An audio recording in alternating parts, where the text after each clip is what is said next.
గీత, నువ్వు ఇప్పుడు నా భార్య హోదాలో ఉన్నావు. నువ్వు కంట తడపెడితే నేను అసమర్థుని అనుకోవాల్సి వస్తుంది. లేదండి, మీరు నా జీవితానికి వెలుగు చూపించిన మహానుభావులు. నేను ఇంటికి వస్తూ వెలుగు తేలేకపోగా ఈ ఇంట్లో ఉన్న వెలుగుని చీకటితో నింపుతున్నానేమో అని బాధపడుతున్నానండి. చీకటి వెలుగులు తోబుట్టువులు గీత. నా జీవితంలో తొలిసారిగా అడుగుపెట్టిన రాధిక వెలుగును నింపి చివరికి చీకటి మిగిల్చి వెళ్ళిపోయింది.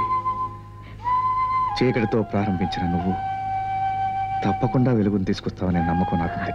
కానీ ఈలోపు నా మూలంగా మీ కుటుంబంలో కలతలు. మీ కుటుంబంలో కాదు, మన కుటుంబంలో. రేపు హరి పుట్టినరోజు. నువ్వు వెళ్ళి కేకు తయారు చేయించి తీసుకొస్తున్నావు. ఓకే?